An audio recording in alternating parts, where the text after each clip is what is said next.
ऐसा नहीं है कि प्रेम का स्वरूप पहले नहीं था या हम प्रेम नहीं करते थे। वैश्विक स्तर पर युवा जो है अब खुल करके अपने प्रेम का इजहार करते जा रहे हैं। ये हिंदू संस्कृति का दोष है या भारतीय समाज का? विपरीत जेंडर के प्रति आकर्षण भी होता है, उसके प्रति झुकाव होता है। तो हम वैवाहिक संबंध में न आते हुए भी, तो अगर मेरी बेटी अपने बॉयफ्रेंड के बारे में चर्चा करती है तो हम जैसे प्रेमी सबको चाहिए, हर लड़की चाहती है कि मुझे प्रेमी मिले और हर लड़का चाहता है कि मुझको प्रेमिका मिले, और सबको कहीं ना कहीं तलाश है प्रेमी प्रेमिका की। लेकिन जैसे प्रेम को हम केवल प्रेमी प्रेमी के युगल के रूप में ना देखें।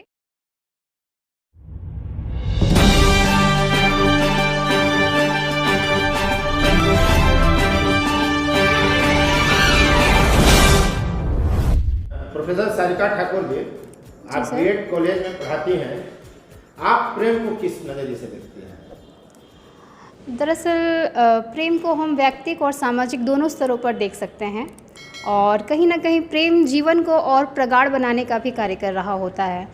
तो आवश्यकता है कि हम व्यक्तिक के साथ साथ सामाजिक परिप्रेक्ष्य में भी इस प्रेम को जीवित रखने का प्रयास करें, चाहे वो प्रेम अपने आप से हो, चाहे वो प्रेम अपने प्रिय के साथ हो, चाहे वो प्रेम अपने परिवारजनों के साथ हो, अपने देश, अपने राष्ट्र, अपने समाज के लिए हो, तो उस पर कार्य करने की भी आवश्यकता है। लेकिन वैलेंटाइन डे तो मूलतः स्त्री पुरुष प्रेम संबंध पर ही है, तो आप इस पर क्या कहेंगे? आज जो समाज में वर्जनाएं हैं, जो विद्रुपताएं दिखती हैं, जो कुरीतियां दिखती हैं, एक लड़का किसी लड़की से खुलकर प्रेम नहीं कर सकता, लड़की लड़के से खुलकर प्रेम नहीं कर सकती, शादी विवाह होता है तो उसे सुरक्षा मांगनी पड़ती है, ऐसा क्यों है? कब तक बदलाव आएगा इसमें? जहाँ तक मेरा मानना है कि प्रेम को हम केवल प्रेमी प्रेमी के युगल के रूप में ना देखें, यह भी इसका एक हिस्सा है, लेकिन कहीं ना कहीं इससे इतर भी है। और जहाँ तक सवाल है समाज का और परिस्थितियों का, तो इसके लिए पूरे सामाजिक संरचना में परिवर्तन की आवश्यकता है, और मुझे लगता है कि वो परिवर्तन हम सबके मिले जुले प्रयासों से ही संभव है। प्रोफेसर अखिलेश सिंघल जी, आप ये बताइए कि प्रेम दिवस है, और प्रेम दिवस को लेकर आपकी अपनी सोच क्या है? ये प्रेम दिवस के विचार में पहले तो ये जानना जरूरी है कि यह प्रेम दिवस मनाया क्यों जाता है, उसके निहितार्थ क्या है और उसकी ज़रूरत क्यों है। तो ये एक वेस्टर्न या यूरोपियन कल्चर है, जिसके आधार पे जो भारतीय कल्चर है उससे इसको देखा जाता है आधुनिकीकरण के दृष्टिकोण में। हर लोगों के अपने अपने विचार हैं। प्रेम जरूरी है, चाहे अपने माता पिता से हो, अपने परिवार से हो, वाइफ से हो, चाहे जिससे भी हो। हम यहाँ स्त्री पुरुष प्रेम पर केंद्रित करें विषय को। अच्छा, क्योंकि वैलेंटाइन डे उसी पर है। वैलेंटाइन डे में तो वही है जी। तो मुझको ये बताइए कि जैसे प्रेमी सबको चाहिए, हर लड़की चाहती है कि मुझे प्रेमी मिले, और हर लड़का चाहता है कि मुझको प्रेमिका मिले, और सबको कहीं ना कहीं तलाश है प्रेमी प्रेमिका की। लेकिन जैसे ही दूसरे की बात आती है, कहीं चर्चा की बात आती है, तो इसे गलत बताया जाता है, गलत माना समझा जाता है। ऐसा क्यों है? ये दोहरापन क्यों? ये दृष्टिकोण बदलना चाहिए समाज को, या फिर जो लोग भी ऐसे कुकृत्य करते हैं उनको, क्योंकि प्रेम का अधिकार सबको है, और वह चाहे किसी भी व्यक्ति से हो, क्योंकि प्रेम के माध्यम से हम एक संबंध को पिरोते हैं। जैसे आपने बताया कि मतलब हम वैलेंटाइन डे के या फिर प्रेमी प्रेमिका के दृष्टिकोण से अगर मानते हैं, तो अगर हम किसी से प्रेम करते हैं और हमारी बहन किसी से प्रेम करती है, तो इसमें आपत्ति नहीं होनी चाहिए किसी को, चाहे किसी समाज को भी ऐसा नहीं होना चाहिए। क्योंकि जब दोहरा मापदंड या दोहरा रवैया अपनाएंगे तो कहीं ना कहीं समाज में भेदभाव उत्पन्न होगा, जो कहीं ना कहीं एक व्यापक रूप लेता है, और यह एक तरह से बुराइयों को समाज खुलेपन की ओर जा रहा है धीरे धीरे। देखिए, एक तरह से जिस प्रकार से शिक्षा का स्तर बढ़ा है, आधुनिकीकरण हुआ है, उस प्रकार से वेस्टर्न कल्चर को भारत अपना रहा है। लेकिन अच्छे चीज़ों को अपनाए, यह भी ज़रूरी है। ज़रूरी नहीं है कि जो प्रेम दिवस जिस प्रकार से मनाया जाता है, वैलेंटाइन के बारे में बहुत बच्चे ऐसा नहीं जानते, लेकिन सिर्फ इतना जानते हैं। मेरा व्यक्तिगत अनुभव तो ऐसा कुछ है नहीं। अच्छा, प्रेम हो जाता है या प्रेम किया जाता है? ये तो एक आभास है, एक फीलिंग है, एक अनुभूति है, जिसके आधार पे प्रेम हो जाता है। किया जाना मतलब साजिश है, योजना नहीं, है। साजिश नहीं है, अपने आप योजना और साजिश से नहीं हो सकता है प्रेम, बस यूं ही हो जाता जी। ये फीलिंग है जो हमारे भाव के द्वारा उत्पन्न होती हैं, इमोशन के द्वारा उत्पन्न होती हैं, और अपने आप हो जाती हैं। प्रेम हो जाता हाँ, है। ये फोर्सली नहीं है। प्रेम किया नहीं जा सकता, प्रेम कराया नहीं जा सकता। जी नहीं। नहीं। नहीं। Thank you. Professor Pankaj Kumar ji, Valentine day को आप किस रूप में देखते हैं, प्रेम दिवस को? जी धन्यवाद सर जी। जो प्रेम शब्द है ये मानव सभ्यता के प्रादुर्भाव से ही प्रकृति में चला आ रहा है, लेकिन जैसे जैसे मानव ने अपनी भावनाओं का विकास किया तो प्रेम को प्रकटीकरण का या भावनाओं के अभिव्यक्ति का जो चलन है इसमें निरंतर बदलाव आया है। प्राचीन काल में हम अपने अभिव्यक्तियों के प्रति इतने मुखर नहीं थे, लेकिन जो वर्तमान पीढ़ी है अब अपने अभिव्यक्ति को लेकर के बहुत सजग हो रही है। तो जो प्रेम, ऐसा नहीं है कि प्रेम का स्वरूप पहले नहीं था या हम प्रेम नहीं करते थे, लेकिन हम उसे अपनी भावनाओं में रह कर के शालीनता के साथ ही प्रकट कर पाते थे। लेकिन वर्तमान समय में आज जो है, जो आज की युवा पीढ़ी है, युवा पीढ़ी प्रेम की अभिव्यक्ति को लेकर काफ़ी सजग हो चुकी है और मल्टीमीडिया आधुनिकता ने इसको एक तरह से बूस्ट करने का काम करता है, एक तरह से हवा देने का काम किया है।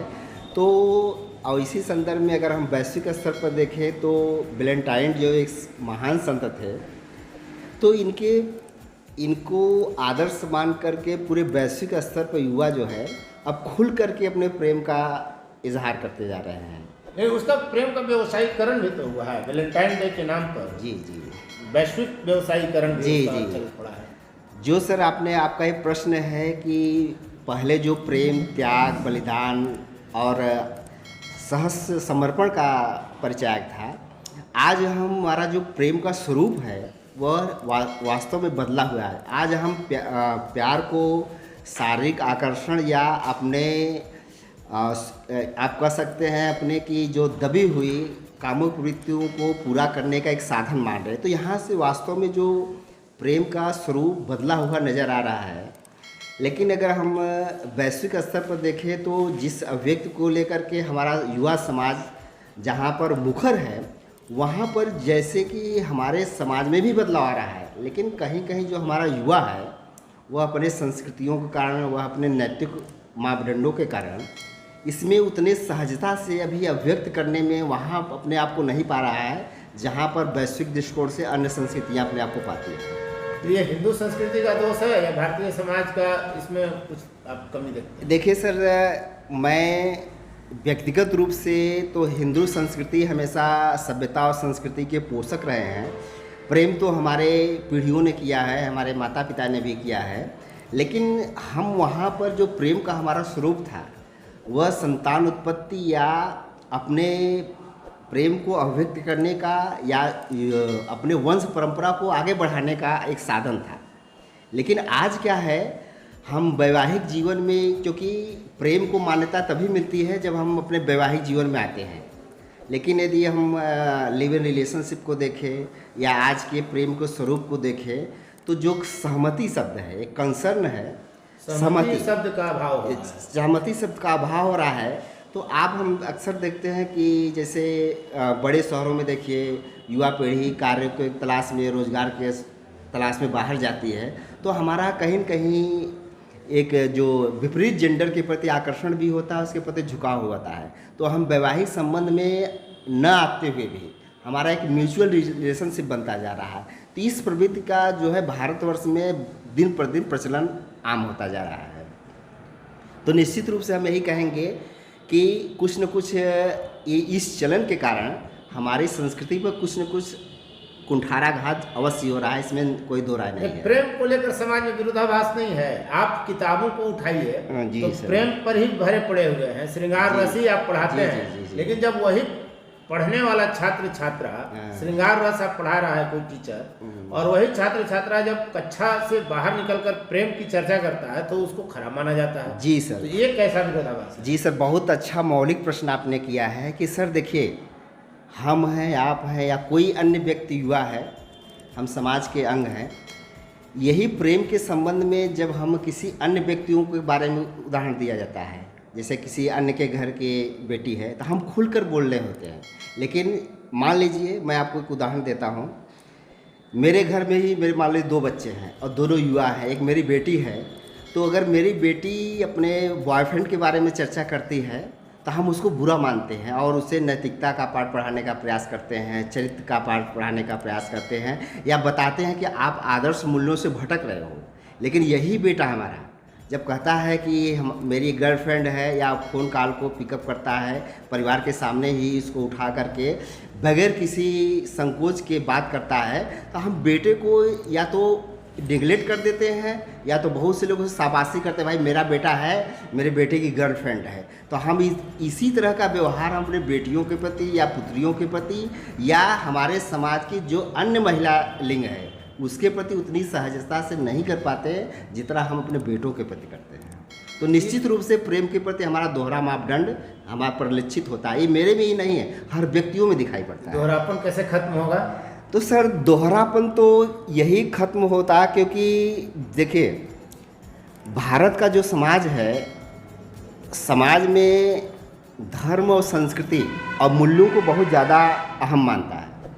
लेकिन वैश्विक दृष्टिकोण से जो अन्य समाज है वो आर्थिक मूल्यों को ज़्यादा महत्व। जैसे हमारी संस्कृति है कि हम विवाह को भी संस्कार के रूप में मानते हैं। अन्य लोग हैं, कोई धर्म है उसे अनुबंध के रूप में मानता है। तो जो पारिवारिक मूल्यों की बात आती है, जहाँ तक बेटी की या बहन की बात आती है, तो हम वहाँ खुल कर बोलने में असहजता का महसूस करते हैं। तो इसका दो ही कारण हो सकते हैं, या तो हमारे मन में उसके प्रति कहीं डिस्क्रिप्शन विरोधाभास है, या हम बेटी को उतना मुखर नहीं होने देना चाहते जितना अपने पुत्रों को मुखर होना देते हैं। देख रहे थे फोर्थ व्यू, चौथा विचार, वैचारिक मुद्दों का यह अड्डा है। प्रेम पर हमने जहाँ खुलकर बात की। धन्यवाद आप तमाम दर्शकों को एक बार पुनः प्रेम दिवस की हार्दिक बधाई और शुभकामनाएं। Thank you sir. Fourth views, चौथा विचार।